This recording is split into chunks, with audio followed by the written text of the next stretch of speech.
This is the only photo I could locate for Murray Roberts, so you'll get used to it fairly quickly.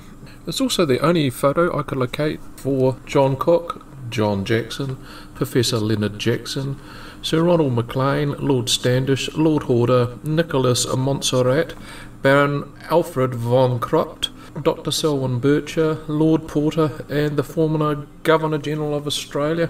And that's not the lot, not by a long shot.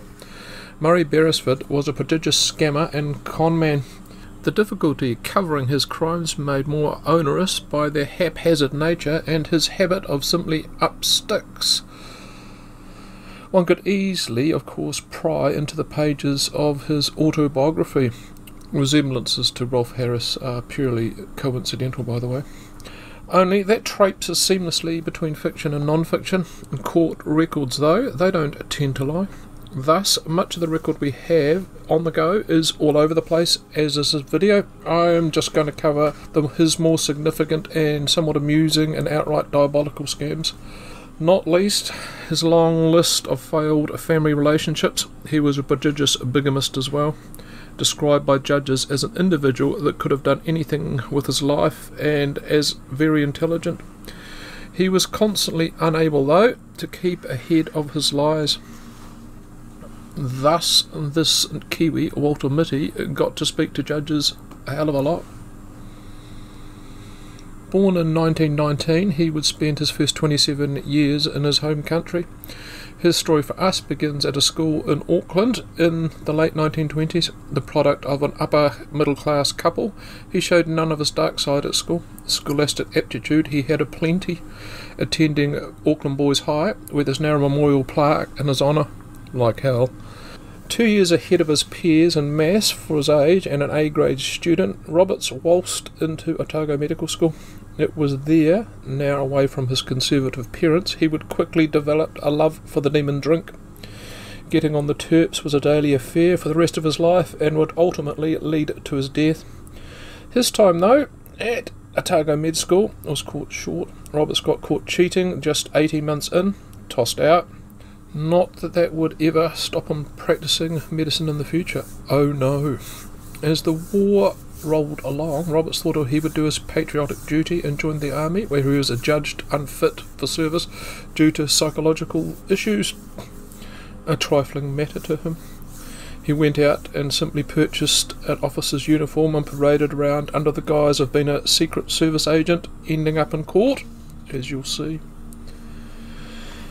Less fussy and lax on policing was the New Zealand Education Department. In the 40s, Roberts got positions at a number of lower North Island high schools, uneventfully teaching mathematics. Not being satisfied with that and never stopping too long in one place, he decided to rekindle his medical career. Faking a CV, he successfully got locum GP positions in Oxford, Canterbury and in Greymouth on the coast. When he was caught, the authorities threw the book at him, mostly for the fact he was undertaking, let's be euphemistic here, internal examinations on female patients. He had also been signatory to a number of death certificates. Clunk went the heavy metal prison door. On the plus side, his dalliances with school teaching, and with it, the straight and narrow, weren't over. Upon his release, he headed straight to Australia and went walkabout from school to school until one decided to take a closer look at his qualifications back in New Zealand. That was the end of that. Now calling himself John Malcolm Cook, he weasels his way into a job as the editor of a small town newspaper, a Kalgoorlie miner, that's still going by the way, where his lack of journalistic experience soon became apparent and cheques were made out the door. During this time, he got hitched in WA for the first time in 1949, and they had a son. His wife Dorothy was a bit sus about her husband's activities and she made some inquiries. Soon found out technically she wasn't Mrs. Cook, and nor was their son, Master Cook, either. The marriage was annulled and he was sent packing. Things began spiralling out of control. His life now became a constant cycle of pseudonyms, boulder scams, getting caught, rapidly moving on, or looking at striped sunlight between the bars. In helter-skelter fashion, let's dip our toes into the water of Murray Beresford Roberts' activities in the mid-50s to the late 60s. At one stage in 1954 he was calling himself Professor Sir Leonard Jackson and was part of the Allied program to root out Soviet spies demanding access to prisoners at Goulburn jail to interview. Next breath, same town, he was roaming the wards of Sydney Hospital as Sir Harold Giles, a British plastic surgeon, and was booked to assist a muscle graft operation. Only, fortuitously, he disappeared before the op. Indeed, he took his love of the medical profession seriously over the years, masquerading in Australia as Lord Hall, the physician to the Queen. Here's how that one ended up on your screen. Even as the sun set on his criminal career, he was impersonating to be Professor Phenson, a Harvard University-trained brain surgeon.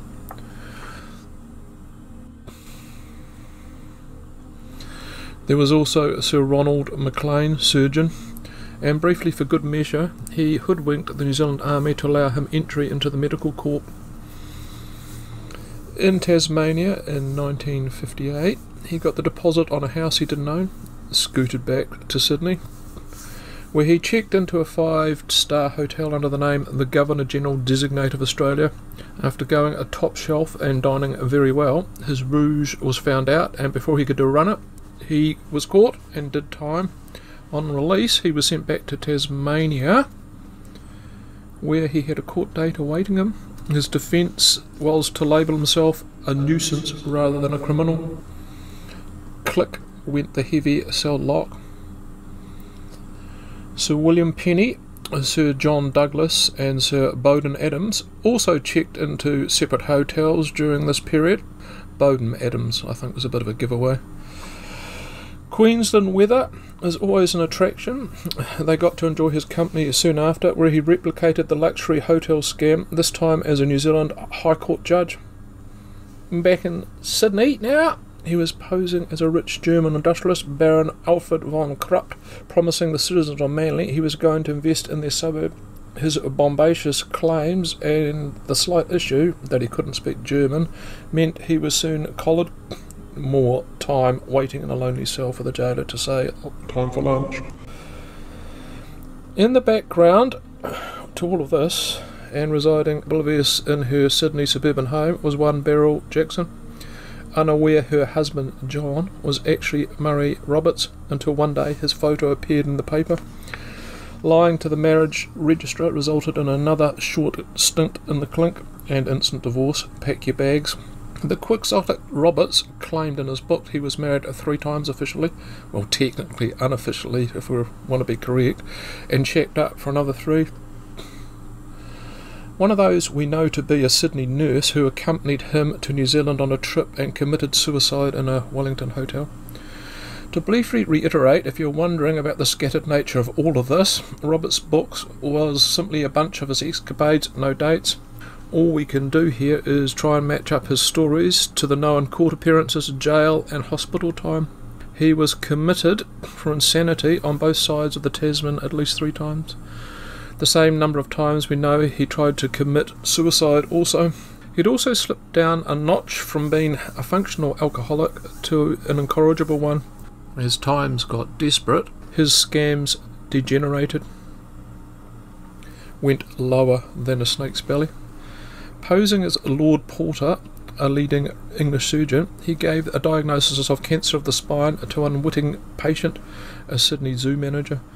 Took £400 from him as a deposit for an operation he would perform in England.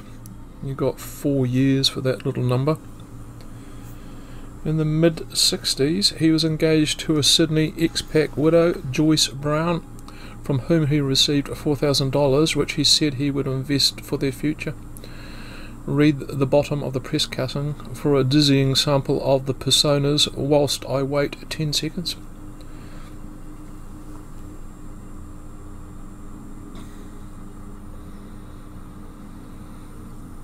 Shot the coop from her and went up to Darwin, only to have the New South Wales fraud detectives soon knocking on his door.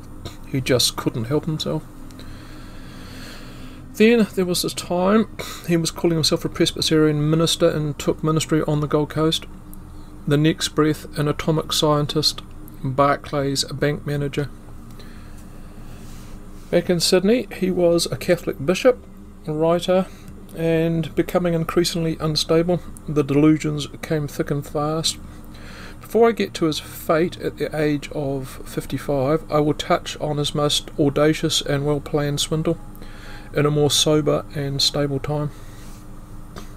That took place in India, with a script that read like it was written in an Agatha Christie, an elaborate and well-planned scam posing as a wealthy landed gentleman called Lord Standish, in need of a special anniversary gift for Lady Standish, due to join him in India shortly, where they were to journey to the Himalayas. He would read her love letters to the besotted hotel manager, captivating him with his stories of British high society. Knowing he would receive a large commission, the hotel manager suggested he had a mate in the jewellery trade, and he was soon displaying a large range of diamonds to the Lord. Unsurprisingly, he picked the largest, and it was deposited on consignment in the hotel safe, awaiting the lady to arrive in Calcutta and the monies to be transferred. Only she never turned up, and when the jeweller turned up later and looked in the safe, the Lord and the diamond had disappeared. He was long gone. Turning up here, went straight to the largest jewellers he could find and said he had inherited it and flogged it for 20,000 quid. No one knows the total of his lifetime's haul, a rough guess 500,000 in modern day moolah, probably more. We do know he died a broken drunkard in 1974, choking on his own vomit in a South Auckland bedsit, dead broke. The hotel owners told the police he had booked in under the name Stuart Jameson. Roberts spent much of his later life in and out of mental institutions, his health blighted by 30 years of alcoholism. People's judgments on Roberts will generally fall into two camps: a lovable rogue or a callous narcissist. Either way, he wasn't very good. No one will ever really know the real breadth and scale of his crimes, and that's what makes the life of New Zealand's self-proclaimed king of the conmen so interesting. Thanks for tuning in today. I will spot you next time, and bye for now.